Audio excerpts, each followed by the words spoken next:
প্রতিটা কাজের হেদায়েত দিয়ে গেছেন, আলহামদুলিল্লাহ। এটা কেউ মানি বা না মানি দিয়ে গেছেন, এটা বিশ্বাস করতে হবে। আমল করতে পারি বা না পারি, নবী দিয়ে গেছেন, বিশ্বাস করতে হবে।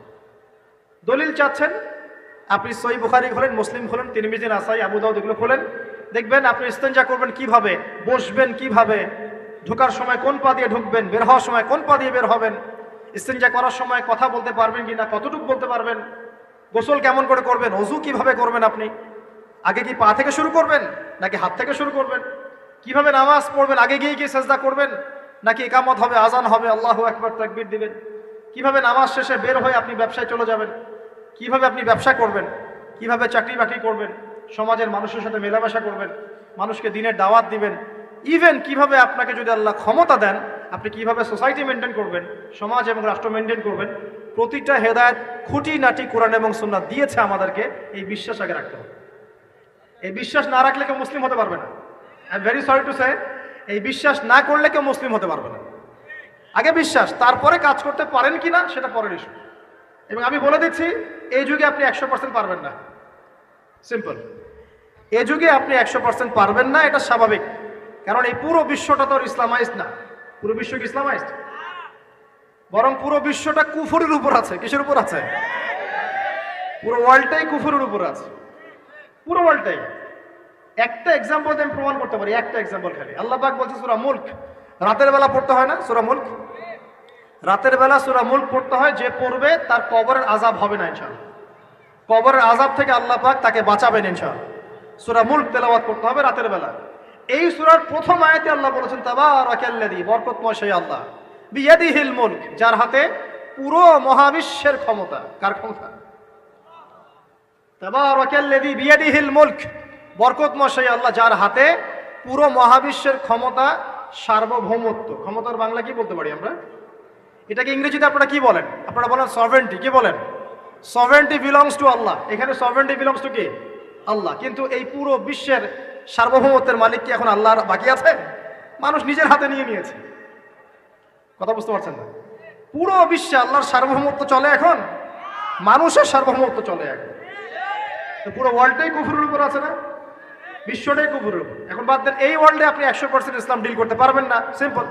কিন্তু আগে বিশ্বাস করেন যে একদম টয়লেট থেকে শুরু করে আসমান পর্যন্ত সবকিছুই হেদায়েত কোথায় আছে, কোরআন সুন্নাহ আছে কি নাই? এখন মানতে পারি না, সেটা আলাদা ইস্যু। কেউ বিশ্বাস করেছে, মানতে পারে না, আল্লাহ তাকে মাফ করে দিবে ইনশাআল্লাহ।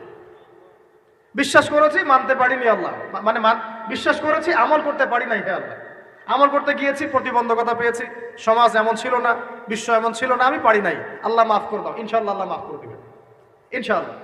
আল্লাহ পাক বলেছেন, কারো আমল নামায় যদি শিরকের পাপ না থাকে, যে কোনো গুনাহ আল্লাহ যাকে ইচ্ছা মাফ করে দিবেন। আমল নামায় খালি শিরকের পাপ রাখা যাবে না, যে কোনো গুনাহ আল্লাহ যাকে ইচ্ছা মাফ করতে পারেন। বুঝাচ্ছি, মনে করেন একজন জেনা করেছেন, আল্লাহ মাফ করুক। ওই জেনাকার ব্যক্তি যদি বিনা তওবাতেও মারা যায়, তওবা করে নাই, বিনা তওবাতেও মারা যায়, কাল কিয়ামতের মাঠে আল্লাহ পাক তাকেও মাফ করতে পারেন। আল্লাহু আকবার। কিন্তু একজন ব্যক্তি শিরক করেছে, তওবা না করে মারা গেছে, আল্লাহ তাকে মাফ করবেন। এখন শিরকের পাপ ছাড়া যে কোনো পাপ আল্লাহ মাফ করবেন ইনশাআল্লাহ। সো আগে আকীদা পোষণ করি যে হ্যাঁ, কোরআন সুন্নাহয় সবকিছুর সমাধান আছে, আলহামদুলিল্লাহ। এখন আমি আমল করতে গিয়ে হয়তো পারছি না, এখন আমার বিশ্বাস চলমান বিশ্বের সাথে সাংঘর্ষিক হচ্ছে, এবং এই বিশ্বাসকে দমিয়ে দেওয়ার জন্যে কি করা হচ্ছে? এই বস্তুবাদিতার মতো আদর্শগুলো আপনার সামনে তোলা হচ্ছে। এখানে উত্তরটা কি? এখানে উত্তরটা হচ্ছে, দেখুন, ইবাদত মানে শুধুমাত্র নামাজ, রোজা, হজ, যাকাত নয়। ইবাদত মানে শুধুমাত্র নামাজ, রোজা, হজ, যাকাত নয়, বরং আমার জীবনের প্রতিটা সেক্টরই ইবাদত বলে কাউন্ট হবে যদি আমি সেই কাজটাকে নবীর সুন্নাত অনুযায়ী করতে পারি। আমার কথা কি বুঝতে পারছেন? এই হলো ব্যাখ্যা, ওয়ামা খালাকতুল জিন্না ওয়াল ইনসা ইল্লা লিয়াবুদুন। আমি জিন আর মানুষকে শুধু আমার ইবাদত করার জন্যই সৃষ্টি করেছি। আপনার ইস্তেনজা করাটা ইবাদত। সুবহানাল্লাহ। আমার ইস্তেনজা করা কার প্রয়োজন? আমার না ইসলামের, না আল্লাহ পাকের? নাউজুবিল্লাহ। ইস্তেনজা কার জন্য করি? আমার প্রয়োজন। আমাকে এখন ইস্তেনজা করতে হবে, কষ্ট দিচ্ছে আমাকে। খাবার খাবেন, কার জন্য খাচ্ছেন? আমার জন্য নয় কি? আমার জন্য। আপনি ব্যবসা করছেন, কার জন্য? আমার জন্য, আমার স্ত্রী সন্তান, আমার পরিবারের জন্য। আপনি সমাজ চালাচ্ছেন, কার জন্য? আপনার জনগণের জন্য। এখানে স্বার্থ কার? মানুষের না আল্লাহ? আমার স্বার্থে আমি এই সব কাজগুলো করব, নবীর সুন্নাহ অনুযায়ী করব, তাহলে দুনিয়াবি কাজগুলোতেও আল্লাহ পাক নেকি দিয়ে দিবেন ইনশাআল্লাহ। কেমন দুনিয়াবি কাজ? স্ত্রী সহবাস করা, স্ত্রীর সাথে ভালোবাসা প্রণয় বিনিময় করা। আপনি স্ত্রীর দিকে তাকিয়েছেন, নেকি হয়েছে। স্ত্রীর হাতটা ধরেছেন, নেকি হয়েছে। স্ত্রীকে আদর করেছেন, নেকি হয়েছে। তার মুখের মধ্যে ভাত তুলে দিয়েছেন, নেকি হয়েছে। আপনার ছেলেকে আদর করে কোলে নিয়েছেন, নেকি হয়েছে। মা ছেলেকে দুধ পান করাচ্ছে, নেকি হচ্ছে। আপনি ভাইকে 5টা টাকা দিয়ে সহযোগিতা করলেন, নেকি হচ্ছে। একজন এসে বসতে পারছে না, জায়গা ছেড়ে দিলেন, নেকি হচ্ছে। ইভেন রাস্তায় হাঁটছেন, এক মুসলিম ভাইয়ের সাথে সাক্ষাৎ হলো, সালাম দিলেন, মুচকি হাসি দিলেন, নেকি হয়ে গেল। তাহলে আমরা কিভাবে বলতে পারি যে ইসলাম কি শুধু নামাজ রোজা হজ জাকাতকেই স্বীকৃতি দেয়, এগুলো করতেই দুনিয়াতে আসছি, নাকি সব কাজই ইবাদত? আমার আলোচনা কি কঠিন হয়ে যাচ্ছে? আমাদের জীবনের প্রতিটা কাজই ইবাদত, যদি সেটা রাসূল সাল্লাল্লাহু আলাইহি ওয়াসাল্লামের সুন্নাহ মতো করা হয়। 3টা জিনিস খেয়াল রাখতে হবে। কয়টা জিনিস ভাই? এক, সেই ইবাদত হতে হবে আল্লাহর সন্তুষ্টির জন্য। এই যে আমি স্ত্রীর মুখে ভাত তুলে দিচ্ছি, তার কাছ থেকে কিছু পাওয়ার আশায় নয়, আমি দিচ্ছি আল্লাহর সন্তুষ্টির জন্য। আমি যে একজন মুসলিম ভাইকে হাসি মুখে সাক্ষাৎ করলাম, ও আমাকে ভালো বলবে, পরে আমাকে হেল্প করবে, এমন এই জন্য নয়, আল্লাহ পাক সন্তুষ্ট হবেন তাই। আমি নামাজে দাঁড়িয়েছি, লোকে আমাকে ভালো বলবে এই জন্য দাঁড়াই নাই। দাঁড়িয়েছি কেন? যাতে আল্লাহ আমাকে কালকে আমাদের মাঠে বাঁচান। আমি দাড়ি ছেড়ে দিয়েছি কেন? মানুষ আমাকে হুজুর বলবে তাই, এই জন্য নয়, বরং আল্লাহ রাসূলের সুন্নাত জীবিত করেছি, ইনশাআল্লাহ আমি 50 জন শহীদ সাহাবীর নেকি পাবো ইনশাআল্লাহ। কেন আমি টাকনুর নিচে কাপড় পরছি না? কারণ কি মানুষ আমাকে বলবে নতুন ফ্যাশন? না, আমি এই কারণে পড়ছি যাতে রাসূল সাল্লাল্লাহু আলাইহি ওয়াসাল্লাম কালকে আমাদের মাঠে এই সুন্নাহর উপর আমল করার জন্য আমার পক্ষে সুপারিশ করেন। আমার ইবাদত, আমার পর্দা, আমার পরিবার, আমার ব্যবসা, আমার অর্থনীতি, আমার পলিটিক্স সবকিছু আল্লাহর জন্য করব, এই একটা হলো মূলনীতি ইবাদত কবুল হওয়ার। 1, 2, সেই আমলটা হতে হবে রাসূলের সুন্নাহ মোতাবেক, অন্য কোনো পদ্ধতিতে নয়। মনে করেন আমি একজন খুব বড় বুজুর্গ হয়ে গেছি, নাউজুবিল্লাহ, না আমরা এত বড় বুজুর্গ হয়ে যাই নাই, যে টাইটেলগুলো আপনারা দেন এগুলোর কোনো প্রয়োজনও নাই।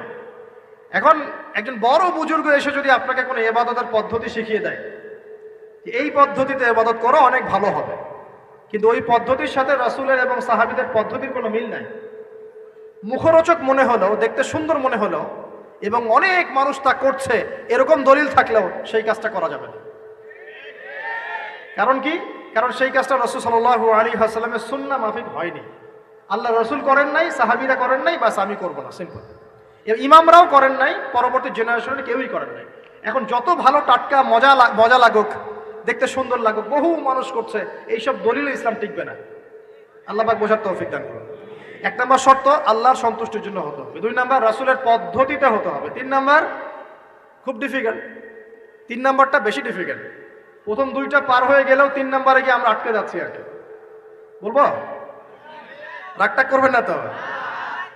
3 নম্বর হচ্ছে রিজিক হালাল হতে হবে। রিজিক হালাল হতে হবে। পশ্চিমার আদলে গড়া এই পুরো বিশ্বের বেশিরভাগ মানুষের রিজিক এখন হারাম।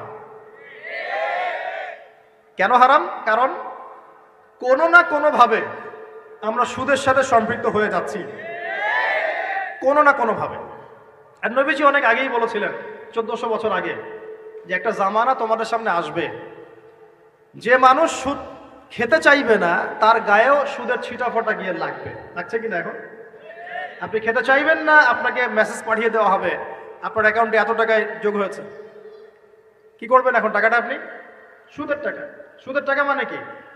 1 দিরহাম যে ব্যক্তি সুদ খেয়েছে সে যেন 36টা মেয়ের সাথে জেনার পাপ করেছে।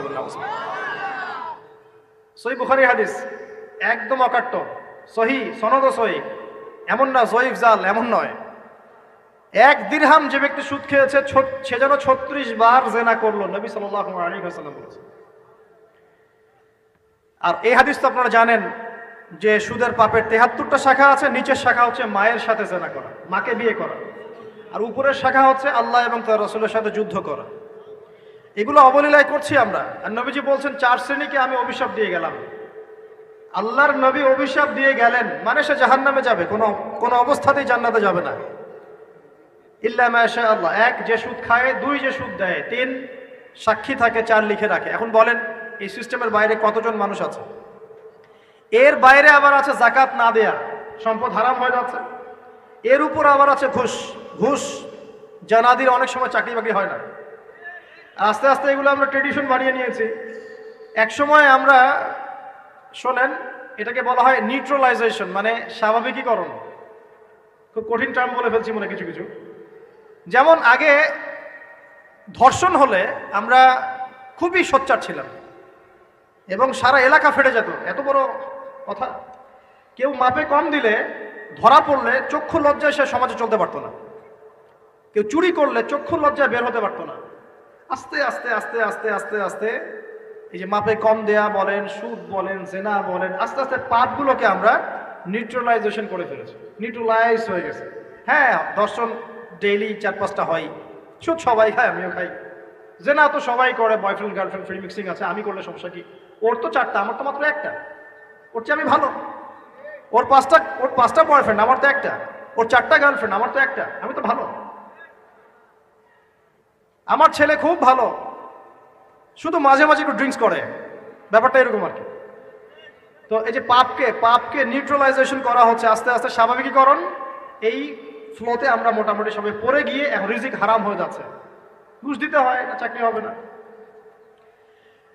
আবার দেখেন, জাকাত না দেওয়ার মধ্য দিয়ে রিজিক হারাম করে ফেলছি, সুদ খাওয়ার মধ্য দিয়ে করছি, ঘুষ নেওয়ার মধ্য দিয়ে করছি, কোনো কোনো ক্ষেত্রে করাপশন, অন্যের সম্পদ আত্মসাতের মধ্য দিয়ে করছি। এর বাইরে যারা ব্যবসা করছি, আমরা যে দুধে দেওয়া তুলসী পাতা এমনও নয়, কোনো কোনো সময় মাপে কম দিচ্ছি। এই যে টাটকা জিনিস বলে ভেজাল খাওয়াচ্ছি, 3 দিনের বাসি তেল দিয়ে ইফতার রান্না করে খাওয়াই দিবে, বলবে একদম টাটকা জিনিস। রমজান মাস আসছে সামনে না, কত যে মানুষ বের হবে যারা তারাবির নামাজ পড়বে, একদম 20 রাকাত, ওখানে রাকাত দিয়ে ঝগড়া হবে। ঠিক ওরাই যখন দেখবেন বিকালে দুপুরে ইফতার বিক্রি করবে, বিভিন্ন পণ্য বিক্রি করবে, দেখবেন যে দুনিয়ার বাসি পচা আপনাকে খাওয়াই দিবে। এই শ্রেণীর মানুষের ধারণা যে লা ইলাহা ইল্লাল্লাহ শুধু মসজিদে আছে, বাজারে নাই। এটা ধারণা, লা ইলাহা ইল্লাল্লাহ মুহাম্মাদুর রাসূলুল্লাহ, এটা মসজিদে আছে, বাজারে, সমাজে, অন্য জায়গায় নাই। এটা তাদের ধারণা। তাদের এই ধারণা অচিরেই ভাঙবে যখন মৃত্যুর দূত চলে আসবে ইনশাআল্লাহ। তখন বুঝবে লা ইলাহা ইল্লাল্লাহ একটা সার্বজনীন কালিমা, যেটা জীবনের সব ক্ষেত্রেই চলতে হবে। আল্লাহ পাক আমাদেরকে বোঝার তৌফিক দান। নবীজি বলছেন, আর দুনিয়া সিজনুল লিল মুমিন, দুনিয়া মুমিনদের জন্য কারাগার। কারাগার মানে যেখানে আমি স্বতন্ত্র স্বাধীন নই। এখানে প্রশাসন অনেক ভাই বোন আছেন, তারা জানেন কারাগার কি জিনিস। আর যারা 2-1 বার যাওয়া আসা করেছে ওরা জানে কি জিনিস। এখানে আপনার কোনো ব্যক্তি স্বাধীনতা নাই। আপনি আপনার ইস্তেঞ্জা করবেন, শিশি যেতে পারবেন না, আপনি পারমিশন নিতে হবে, তারা নিয়ে যাবে, তারপরে যেতে পারবেন, তাও হ্যান্ডকাপ পরিয়ে। দুনিয়া সিজনুল লিল মুমিন, দুনিয়া মুমিনদের কারাগার। এখানে আপনি খেতে পারবেন না, খাবার আসবে তারপর খাবেন। ঘুমাতে পারবেন না, যখন ঘুমানোর আদেশ দিবে তখন ঘুমাতে পারবেন। তাও কতক্ষণ ঘুমাবেন তাও ফিক্স করা। মানে কারাগার মানে কি? যেখানে আপনার ব্যক্তির স্বাধীনতা চলে না, যেখানে আমি চলবো একটা সিস্টেমের আওতায়। এখন নবীজি বলছেন দুনিয়াটাই হচ্ছে কারাগার। তাহলে এই দুনিয়ায় কেমন করে আমি প্রবৃত্তির দাসত্ব করতে পারি? কেমন করে আমি আল্লাহকে ভুলে নামাজ বাদ দিতে পারি? কেমন করে জাকাত সেই কবে ফরজ হয়েছে, মিল ইন্ডাস্ট্রিজ ফ্যাক্টরিজ করেছি, জাকাত দেই না। রমজান মাস যায় আসে, রোজাও রাখি না, তারাবি পড়তে পারি না। কোরআন আমার সামনে মানুষ তেলাওয়াত করে, কোরআন আমার ঘরে পড়ে আছে, শেলফের উপরে ধুলাও আছে, শেলফের উপরে কোরআন ধুলাওয়ালা, ধুলো মাখা। কোরআন পড়ার তৌফিক হয় না, নবীর হাদিসগুলো চর্চা করার তৌফিক হচ্ছে না, ইসলামিক বইপত্র পড়তে পারি না। এই কারাগারের জীবনে বসি আমি একটা মেয়ের পিছনে দৌড়াচ্ছি, মাদক খাচ্ছি, জেনা করছি, কোনো সময় ধর্ষণ করছি, কোনো সময় সুদ খাচ্ছি, ঘুষ খাচ্ছি, দুর্নীতি করছি, এই কারাগারের জীবনে বসে, যেখানে আমার কোনো ব্যক্তি স্বাধীনতা নাই। তাহলে কারাগারের জীবনের মেয়াদ যখন শেষ হবে, যখন তাকে এখান থেকে বের করে নিয়ে আসা হবে, অর্থাৎ মৃত্যু, তখন তার সাথে কিরকম রিমান্ডে আচরণ করা হবে এটা ভালো করে বুঝে নেন। এখন নবীজি বলছেন, আর দুনিয়া সিজনুল লিল মুমিন ওয়াল জান্নাতু লিল কাফির, কাফেরদের জন্য, মুশরিকদের জন্য এই দুনিয়াটা হচ্ছে জান্নাত। জান্নাত মানে কি? যা ইচ্ছা তাই করতে পারবেন। জান্নাত মানে কি? আপনি চাচ্ছেন, আল্লাহ আমি এখন একটা খামর চাই, শরাব, আপনার সামনে হাজির, চিন্তা করার সাথে সাথে। জান্নাত মানে কি? আল্লাহ আমি আপনাকে দেখতে চাই, আল্লাহকে আপনি দেখতে পারবেন। জান্নাত মানে কি? আপনি মধুর নহর, দুধের নহর, পানির নহর, শরাবের নহর, হুরুন ঈন চতুর্দিকে ঘোরাফেরা করছে। একজন নিম্নমানের জান্নাতি, মানে সবচেয়ে শেষের দিকে যারা জান্নাতে যাবে, তাদের সাথেই দুজন করে হুরুন ঈন, আহাল পরিবার তো আছেই, গিলমান পানপাত্র নিয়ে চারপাশে ঘোরাফেরা করবে। জান্নাত মানে কি? যেখানে যা ইচ্ছা তাই করা যাবে, বলার কেউ নাই, বাধা দেওয়ার কেউ নাই, সেখানে কোনো মৃত্যু নাই, সেখানে কোনো অহেতুক কথাবার্তাও নাই, কোনো গাল গল্প নাই, কোনো মিথ্যা নাই, কষ্টের ক্লেশ মাত্র নাই, থুতু ফেলতে হবে না। জান্নাত মানে থুতু ফেলতে হবে না। জান্নাত মানে হাঁচি হবে না, নাক ঝাড়তে হবে না। জান্নাত মানে ইস্তেঞ্জা, পেশাব পায়খানা করার টেনশন নাই। মানুষ খাবার খাবে, একটা ঢেকুর তুলবে, ব্যাস খাবার হজম হয়ে গেছে। আর জান্নাতের সবচেয়ে বড় বিষয়টা কি? আল্লাহ পাককে আমরা এই চোখ দিয়ে দেখতে পারবো ইনশাআল্লাহ। আর তার সমকক্ষ একটা বিষয় হচ্ছে, আল্লাহ পাক বলে দিবেন যে আমি তোমাদের সবার উপর সন্তুষ্ট হয়ে গেলাম, যাও কোনোদিন অসন্তুষ্ট হবে। ব্যাস। এখন আপনি যত কিছুই করেন এই বস্তুবাদী জীবনে, মনে একটা ভয় থেকে যাবে। আপনি বিশ্ব নেতা হয়েছেন, বড় শিল্পপতি হয়েছেন, পলিটিশিয়ান হয়েছেন, ইকোনমিস্ট হয়েছেন, মনে একটা ভয় থেকে যাবে যে মরতে আমাকে হবেই, আল্লাহ আমাকে ধরবেই, হিসেব আমাকে দেওয়া লাগবেই, কবরে আমাকে একাই যাওয়া লাগবেই, আমাকে কিয়ামতের মাঠে দাঁড়াতে হবে আল্লাহর সামনে। মনে একটা ভয় কাজ করে, যদিও বাইরে মানুষ দেখায় যে কোনো ভয় নাই। মানুষ বাইরে অভিনয় করে, মানুষ সমাজের মানুষের সাথে বাইরে একটা অভিনয় করে। কোনো কোনো ক্ষেত্রে আমরা নিজেরাই নিজেদের সাথে অভিনয় করি। কথা সাহিত্যিক হুমায়ুন আহমেদের নাম শুনেছেন? ইন্তেকাল করেছেন। একটা সময় ছিল আমরা স্কুলে পড়তাম, কলেজে পড়তাম, মাঝে মাঝে টুকটাক এ ধরনের বইপত্র পড়া হয়েছে। হিমু, মিসির আলী এইসব পড়া হয়েছে আর কি। শরৎচন্দ্র, বঙ্কিমচন্দ্র, রবীন্দ্রনাথ, নজরুলের কবিতাগুলো, ইভেন শেক্সপিয়ার, অ্যাডাম স্মিথ সহ, যিনি অর্থনীতির জনক। যাই হোক, তিনি তার বইয়ের মধ্যে লিখেছিলেন যে এই পুরো দুনিয়াটা হচ্ছে অভিনয়ের মঞ্চ। কথা সাহিত্যিক তিনি বলছেন তার মতো করে, এই পুরো দুনিয়াটাই অভিনয়ের মঞ্চ, আর আমরা সবাই নিজ নিজ জায়গায় অন্যের সাথে অভিনয় করছি। কোনো কোনো ক্ষেত্রে আমরা নিজেরা নিজেদের সাথে অভিনয় করছি। তিনি বলছিলেন আমরা সবাই অভিনেতা, আর সবচেয়ে বড় অভিনেতা হচ্ছে পলিটিশিয়ানরা, কারণ তাদেরকে অনেক বড় মঞ্চে অভিনয় করতে হয়। এটা আমার কথা না, হুমায়ুন আহমেদের কথা, পড়ে দেখেন তো। আল্লাহ পাক পাঠিয়েছেন তার ইবাদত করতে, আর এই বস্তুবাদী জগৎ আমাদেরকে ভুলিয়ে দিল কিভাবে? কয়েকটা প্রলোভন দিল। প্রথম প্রলোভন হচ্ছে টাকা, তারপরে জীবনে কি করব, প্রতিষ্ঠিত হওয়ার চিন্তা, তারপরে চাই আরো চাই, এই একটা আকীদা দর্শন, তারপরে আমার স্ত্রী সন্তান আহাল পরিবারের কি হবে, আর আরেকটা দর্শন আছে, এটাকে বলে চারবাক দর্শন। এবং দুঃখের সাথে বলতে হয়, আমাদের রবীন্দ্রনাথ ঠাকুর কিন্তু এই দর্শনের মানুষ ছিলেন। চারবাক কিরকম? তার কবিতা পড়লে দেখবেন লিখে আছে, দুহাতে যা পাও হাত পেতে নাও, দুহাতে যা পাও হাত পেতে নাও, বাকির খাতা শূন্য থাক, বাকির খাতা শূন্য থাক। ঠিক চারবাক দর্শন, এটা ফিলোসফি পড়েছেন, এখানে অনেক টিচারও আছেন আমি জানি, তারা এই কথাগুলো বুঝবেন। চারবাক দর্শন কেমন? ঋণ করে ঘি খাও, ঋণ করে ঘি খাও, যতদিন বাঁচবে সুখে বাঁচবে, এটা হলো চারবাক দর্শন। তো দুহাতে যা পাও হাত পেতে নাও, বাকির খাতা শূন্য থাক, মিল আছে না? ঋণ করে হলেও ঘি খান, যেভাবে হোক ঘি খান আপনি, মানে ঋণ করে হলেও ঘি খান, যতদিন বাঁচবেন সুখে বাঁচবেন। তাহলে এই দর্শনগুলো বস্তুবাদী না? বুঝতে পারছেন কিনা? ম্যাটেরিয়ালিজম, বস্তুবাদিতা, মানে আপনি চোখের সামনে যা দেখছেন এই দুনিয়া, যেভাবে হোক অর্জন করে নেন, বাকির খাতা শূন্য থাক। ইসলামিক কনসেপ্ট এ টোটাল ডিফারেন্ট কনসেপ্ট। ইসলামের ঈমান, আকীদা, ইসলাম, পরকাল, মুহাম্মদ সাল্লাল্লাহু আলাইহি ওয়াসাল্লামের আদর্শ সম্পূর্ণ ডিফারেন্ট। আমরা বলি কি, এই দুনিয়াতে আমরা মুসাফির, দুনিয়াতে আমরা কি মুসাফির, কে কতদিন থাকবো কোনো ঠিক নাই। নবীজি বলছেন, হে আব্দুল্লাহ বিন ওমর, তুমি দুনিয়াতে মুসাফিরের মতো থাকো, সকালবেলা উঠলে সন্ধ্যার অপেক্ষা করো না, সন্ধ্যাবেলা হলে সকালের অপেক্ষা করো। দর্শনের মধ্যে কত পার্থক্য না, আকাশ পাতাল পার্থক্য না? এখন যদি এই বস্তুবাদী দর্শন দিয়ে আপনি চলাফেরা করেন, তাহলে তো আপনার লাইফের অ্যাম্বিশন হবে একটা ফ্ল্যাট, আর ওটা এনি হাও আপনাকে অ্যাচিভ করতে হবে। Legal way or illegal way আপনাকে অ্যাচিভ করতেই হবে, যেহেতু আপনার মোটিভটা হচ্ছে মেটেরিয়ালিজম, বস্তুবাদিতা।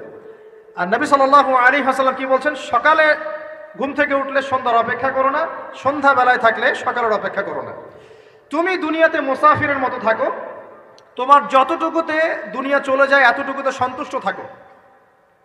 নবীজি আরো বলছেন, তুমি কখনো উপরের দিকে চোখ দিয়ে হেঁটো না, রাস্তায় যখন হাঁটবে উপরের দিকে দেখো না। লা তানজুরু ইলা মান হুয়া আসফালা মিনকুম। আবার বলছি, নবীজি বলছেন তোমরা হাঁটবে যখন রাস্তায় চলাফেরা করবে তোমাদের উপরের দিকে দেখবে না যে তোমাদের উপরে কারা আছে, অলওয়েজ দেখবা তোমাদের নিচে কারা আছে, তোমাদের চেয়ে খারাপ কারা আছে। এক ভাইকে আপনি দেখবেন আপনি সুস্থ, তার হাত নাই। আরেক ভাইকে দেখবেন আপনি সুস্থ, তার চোখ নাই।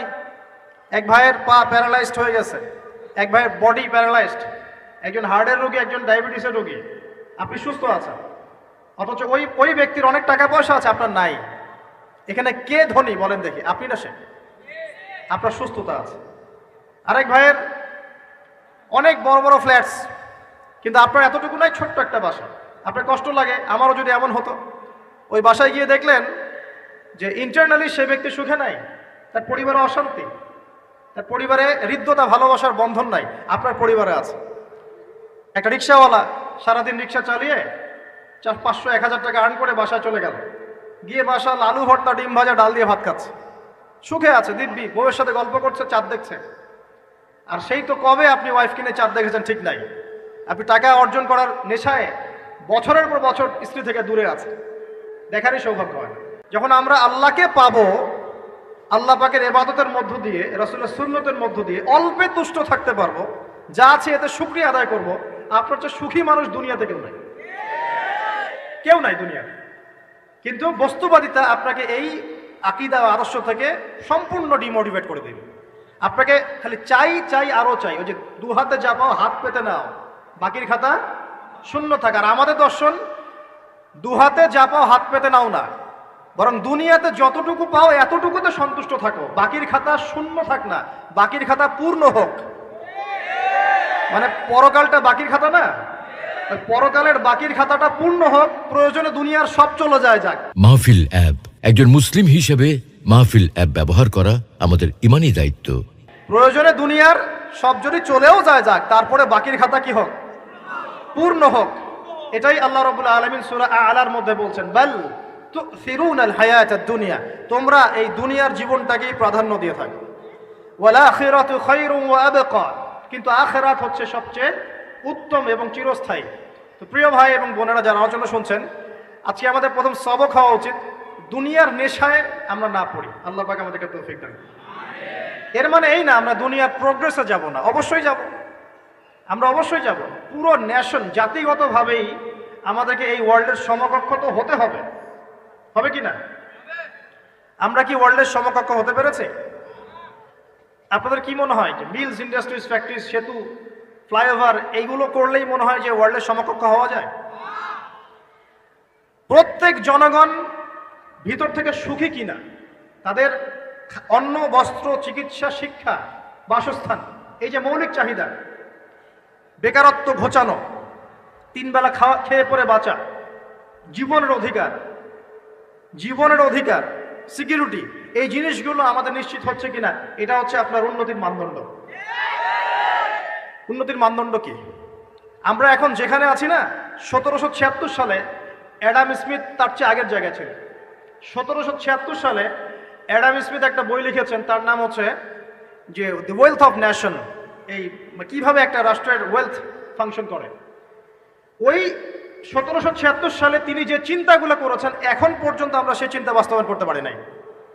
1776 সালের চিন্তা, কিন্তু ওই চিন্তা বাস্তবায়ন করেছে পশ্চিমারা। পশ্চিমা সভ্যতা যেটা আপনি দেখছেন দাঁড়িয়ে আছে, এই একটা বইয়ের উপর দাঁড়িয়ে আছে। যেমন একটা এক্সাম্পল দিই, আলোচনাটা কঠিন হয়ে যাবে, অন্যদিকে যাব। আমরা মনে করি যে অর্থনীতি আমরা নিয়ন্ত্রণ করব, ঠিক আছে, অর্থনীতির পুরো বিষয়গুলো আমরা নিয়ন্ত্রণ করে আমরা সমৃদ্ধি নিয়ে আসবো। আসলে বিষয়টা কি জানেন? অর্থনীতির নিজের একটা ফ্লো আছে, ও নিজেই নিজেকে নিয়ন্ত্রণ করে, এবং তার উপর একটা ইনভিজিবল হ্যান্ড থাকে, অদৃশ্য হাত, যেটা আমরা বলি আল্লাহ রাব্বুল আলামিন। আল্লাহ রাব্বুল আলামিন এই পুরো অর্থনীতিকে নিয়ন্ত্রণ করেন। আমরা যখন সেটাকে ইন্টারফেয়ার করতে যাব তখন ইকোনমি কলাপস করে যাবে। এই যে করছে কলাপস। আরো ব্যাপার আছে, শুধু ব্যবসা, অর্থনীতি, এক্সপোর্ট ইম্পোর্ট এগুলোকে তিনি জাতির মানদণ্ড বলতেন না। তিনি বলতেন যতক্ষণ পর্যন্ত জাতির প্রত্যেক ব্যক্তির মধ্যে এথিক্স না আসবে, নীতি যতক্ষণ পর্যন্ত না আসবে আপনি করাপশন থামাতে পারবেন না। তাই হয়েছে না? শুধু ব্যবসা না, আদর্শ কতটুকু আছে? এই যে আপনি দেখছেন বিভিন্ন জায়গায় ভেজাল খাবার খাওয়াচ্ছে, ওদের কি টাকার অভাব আছে? ওদের টাকার কিন্তু অভাব নাই। নেম ফ্রেমের কোনো ঘাটতি আছে? এস্টাবলিশড বিজনেস, তাহলে কেন আপনাকে ভেজাল খাওয়াবে? কারণ তার মধ্যে এথিক্স নাই, নীতি নাই। এই জন্য জাতির প্রত্যেক সদস্যকে, মানে প্রত্যেক জনগণের প্রত্যেককেই আগে নীতিগত শিক্ষা দেওয়া উচিত। আর এই কাজটাই করে ইসলাম, বলে সুবহানাল্লাহ। এই এথিক্স এবং নীতি শেখায় কে? ইসলাম। ইসলামের চেয়ে সার্বজনীনভাবে এবং যুগোপযোগীভাবে কেউই এথিক্স শেখাতে পারবে না। কাগজে কলমে অনেকে অনেক কথা বলতে পারে, প্র্যাকটিক্যালি শেখাবে কে? ইসলাম। এখন বলতে পারেন তাহলে মুসলিমদের মধ্যে দুর্নীতি কেন, মুসলিমদের মধ্যে কেন এই সমস্যাগুলো হয়? উত্তর একটাই, ওই যে স্যার বলে গেলেন, আমি বিভিন্ন ওয়াজে যে এক এক জায়গায় এক এক কথা বলে। উত্তরটা কি? উত্তরটা হচ্ছে যে কোরআন এবং সুন্নাহর সঠিক যে শিক্ষাটা আছে, এই শিক্ষাটা আমরা অনেকেই বাস্তবায়ন করতে পারছি না। এটা আমাদের ব্যর্থতা। এটা কাদের ব্যর্থতা? এটা আমাদের ব্যর্থ। এখানে আমাদের ব্যক্তির স্বার্থ থাকতে পারে, এখানে আমার জ্ঞানের স্বল্পতা থাকতে পারে, আমার ভিতরে অহংকার থাকতে পারে, বা আমি অল্প শিক্ষিত হতে পারি, এবং এমন হতে পারে আমার জ্ঞানটা যুগোপযোগী না। ইসলামিক জ্ঞান আমার মধ্যে আছে, কিন্তু কিভাবে এই জ্ঞান দিয়ে ওয়ার্ল্ডকে ডিল করবো এই জ্ঞানটা আমার মধ্যে নাই। এই কারণে আমরা হয়তোবা ইসলাম, কোরআন সুন্নাহ হাতে থাকার পরেও এই সমস্যাগুলো ফেস করছি। প্রথম সমস্যা হচ্ছে বস্তুবাদিতা। আল্লাহর আখিরাতে কতটুকু দাম আছে দুনিয়ার? আল্লাহ পাক বলছেন একটা মাছির পাখার সমানও না। একটা মাছির পাখার কি দাম আছে আপনার কাছে? আল্লাহ পাক বলছেন পুরো দুনিয়ার দাম আমার কাছে যদি একটা মাছির পাখার সমান হতো, তাহলে এই দুনিয়াতে কোনো কাফের মুশরিক পানি পান করতে পারতো না। তার মানে এই দুনিয়াতে যা করো করো, আমার তো কোনো দামই নাই দুনিয়া। কালকেই তো আমি দুনিয়া ধ্বংস করব। আর ওই যে দুই জাতির কথা বললাম, জিন এবং মানব জাতি, আপনারা সূরা আর রহমান পড়বেন। রহমান নামটা অনেক ব্যাপক, দয়াময়ের নাম। তার মানে আল্লাহ পাক মার্সিফুল, মোস্ট মার্সিফুল। কিন্তু এই সূরা আর রহমানেই একটা ভয়ঙ্কর আয়াত আছে, কি? সানাফরুগু লাকুম আইয়ুহাস সাকলান। হে মানুষ এবং জিন, হে মানুষ এবং জিন, শীঘ্রই আমি তোমাদের দুইটা জাতিকে ডিল করার জন্য ফারেক হচ্ছি, অপেক্ষা করতে থাকো। মানে আল্লাহ পাক কুল্লু ইয়াউমিন হুয়া ফি শাআন, মানে আল্লাহ পাক কি করেন? সব সময় তার কাজে ব্যস্ত আছেন। মহাবিশ্বের তো গ্রহ, নক্ষত্র, গ্যালাক্সির অভাব নাই, মাখলুকের কোনো অভাব নাই। আল্লাহ পাক প্রত্যেকটা মুহূর্তেই তার কাজে ব্যস্ত আছেন, তার কাজে শানে ব্যস্ত আছেন। কিন্তু এই ব্যস্ততা থেকে ফারেক হবেন কাদের জন্য? মানুষ আর জিনের জন্য। সুবহানাল্লাহ, মানুষ আর জিনের জন্য। আল্লাহ পাক বলেন সানাফরুগু লাকুম আইয়ুহাস সাকলান। দাঁড়াও, দুনিয়ার মধ্যে এইসব করে বেড়াচ্ছ, তোমাদের দুই জাতির জন্য আমি অচিরেই ফারেক হব ইনশাআল্লাহ। ওইটাই হলো কিয়ামতের দিন।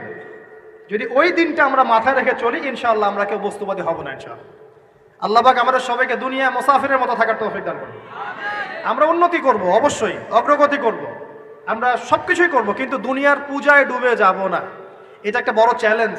মানে মধ্যমপন্থী থাকতে হবে, না একদম গোলালু মার্কা আর না চরমপন্থী, মাঝামাঝি থাকার চেষ্টা করতে হবে। আল্লাহ তৌফিক দান করুন। ঢাকাবাসীর জন্য এর চেয়ে বড় কোনো নসিহত হতে পারে না।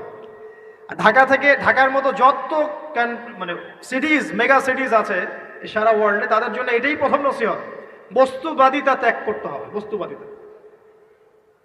আল্লাহ পাক আমাদের সবাইকে বাকির খাতা পূর্ণ করার তৌফিক দান করুন। এখন একটা লক্ষ্য পেলাম, কি জন্য দুনিয়া এসেছি? আল্লাহর ইবাদত করার জন্য। এখন অনেকে ভুল বুঝে প্রশ্ন করতে পারে, তাদের জ্ঞানের স্বল্পতা। আমি ওদেরকে দোষারোপ করব না, কারণ আমাদের শিক্ষার সমস্যা আছে। আমরা তো সবার মাঝে ইসলামিক সার্বজনীন শিক্ষা দিতে পারছি না। এই কারণে অনেকে প্রশ্ন করতে পারে, তাহলে কি সারা জীবন আল্লাহ বিল্লাহি করতে হবে? আমি কি সারা জীবন তাসবিহ, তাহলিল, জিকির, আজকার, নামাজি পড়ে বেড়াবো? তাহলে এটা হলো তার ভুল বুঝ। এই আয়াত সম্পর্কে ভুল ব্যাখ্যা। সঠিক ব্যাখ্যাটা কি? সঠিক ব্যাখ্যা হচ্ছে সূরা হাশরের 7 নম্বর আয়াত। কত নম্বর? সূরা হাশর 7 নম্বর আয়াত। আল্লাহ পাক বলেন, ওয়ামা আতাকুমুর রাসূলু ফাখুযুহু। রাসূলুল্লাহ সাল্লাল্লাহু আলাইহি ওয়াসাল্লাম তোমাদেরকে যা যা দিয়েছেন সব নিয়ে নাও। ওয়ামা নাহাকুম আনহু ফান্তাহু। রাসূল যা থেকে বিরত থাকতে বলেছেন সমস্ত বিষয় থেকে দূরে থাকো। এখন এই আয়াতটাকে সামনে রেখে কোরআন সুন্নাহকে যদি আমরা ঘাঁটি, আমরা দেখব রাসূলুল্লাহ সাল্লাল্লাহু আলাইহি ওয়াসাল্লাম পেশাব পায়খানা ইস্তেনজা করা থেকে শুরু করে রাষ্ট্র চালানো পর্যন্ত প্রতিটা কাজের হেদায়েত দিয়ে গেছেন। আলহামদুলিল্লাহ, এটা কেউ মানি বা না মানি দিয়ে গেছেন, এটা বিশ্বাস করতে হবে। আমল করতে পারি বা না পারি, নবী দিয়ে গেছেন, বিশ্বাস করতে হবে। দলিল চাচ্ছেন, আপনি সহিহ বুখারী খোলেন, মুসলিম খোলেন, তিরমিজি, নাসাই, আবু দাউদ এগুলো খোলেন, দেখবেন আপনি ইস্তেনজা করবেন কিভাবে, বসবেন কিভাবে, ঢোকার সময় কোন পা দিয়ে ঢুকবেন, বের হওয়ার সময় কোন পা দিয়ে বের হবেন, ইস্তেনজা করার সময় কথা বলতে পারবেন কিনা, কতটুকু বলতে পারবেন, গোসল কেমন করে করবেন, ওযু কিভাবে করবেন, আপনি আগে কি পা থেকে শুরু করবেন নাকি হাত থেকে শুরু করবেন, কিভাবে নামাজ পড়বেন, আগে গিয়ে কি সেজদা করবেন নাকি ইকামত হবে, আজান হবে, আল্লাহু আকবার তাকবীর দিবেন, কিভাবে নামাজ শেষে বের হয়ে আপনি ব্যবসায় চলে যাবেন, কিভাবে আপনি ব্যবসা করবেন, কিভাবে চাকরি বাকরি করবেন, সমাজের মানুষের সাথে মেলামেশা করবেন, মানুষকে দিনের দাওয়াত দিবেন, ইভেন কিভাবে আপনাকে যদি আল্লাহ ক্ষমতা দেন আপনি কিভাবে সোসাইটি মেনটেন করবেন, সমাজ এবং রাষ্ট্র মেনটেন করবেন, প্রতিটা হেদায়েত খুঁটিনাটি কোরআন এবং সুন্নাহ দিয়েছে আমাদেরকে। এই বিশ্বাস আগে রাখতে হবে। এই বিশ্বাস না রাখলে কেউ মুসলিম হতে পারবে না। I am very sorry to say, এই বিশ্বাস না করলে কেউ মুসলিম হতে পারবে না। আগে বিশ্বাস, তারপরে কাজ করতে পারেন কিনা সেটা পরের ইস্যু। এবং আমি বলে দিচ্ছি, এই যুগে আপনি 100% পারবেন না। সিম্পল, এই যুগে আপনি 100% পারবেন না, এটা স্বাভাবিক। কারণ এই পুরো বিশ্বটা তো ইসলামাইজড না। পুরো বিশ্ব কি ইসলামাইজড? বরং পুরো বিশ্বটা কুফরের উপর আছে। কিসের উপর আছে? পুরো ওয়ার্ল্ডটাই কুফরের উপর আছে, পুরো ওয়ার্ল্ডটাই। একটা এক্সাম্পল দিয়ে আমি প্রমাণ করতে পারি, একটা এক্সাম্পল খালি। আল্লাহ পাক বলছে সূরা মুলক, রাতের বেলা পড়তে হয় না সূরা মুলক? রাতের বেলা সূরা মুলক পড়তে হয়, যে পড়বে তার কবরের আযাব হবে না ইনশাআল্লাহ। কবরের আযাব থেকে আল্লাহ পাক তাকে বাঁচাবেন ইনশাআল্লাহ। সূরা মুলক তেলাওয়াত করতে হবে রাতের বেলা। এই সূরার প্রথম আয়াতে আল্লাহ বলেছেন তাবারাকাল্লাযী, বরকতময় সেই আল্লাহ, বিয়াদিহিল মুলক, যার হাতে পুরো মহাবিশ্বের ক্ষমতা। কার ক্ষমতা? তাবারাকাল্লাযী বিয়াদিহিল মুলক, বরকতময় সেই আল্লাহ যার হাতে পুরো মহাবিশ্বের ক্ষমতা, সার্বভৌমত্ব। ক্ষমতার বাংলা কি বলতে পারি আমরা? এটাকে ইংরেজিতে আপনারা কি বলেন? আপনারা বলেন সভারেন্টি। কি বলেন? সভারেন্টি বিলংস টু আল্লাহ। এখানে সভারেন্টি বিলংস টু কে? আল্লাহ। কিন্তু এই পুরো বিশ্বের সার্বভৌমত্বের মালিক কি এখন আল্লাহর বাকি আছে? মানুষ নিজের হাতে নিয়ে নিয়েছে। কথা বুঝতে পারছেন না?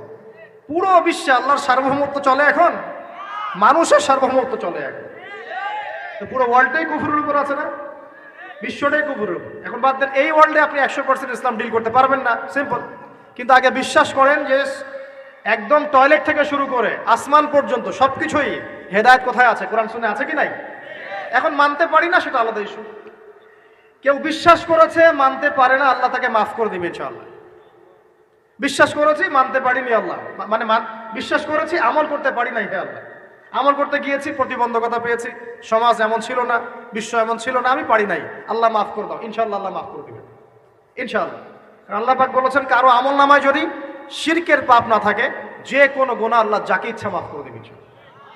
আমল নামায় খালি শিরকের পাপ রাখা যাবে না, যে কোনো গুনাহ আল্লাহ যাকে ইচ্ছা মাফ করতে পারেন। বুঝাচ্ছি, মনে করেন একজন জেনা করেছে, আল্লাহ মাফ করুক। ওই জেনাকার ব্যক্তি যদি বিনা তওবাতেও মারা যায়, তওবা করে নাই, বিনা তওবাতেও মারা যায়, কাল কিয়ামতের মাঠে আল্লাহ পাক তাকেও মাফ করতে পারেন।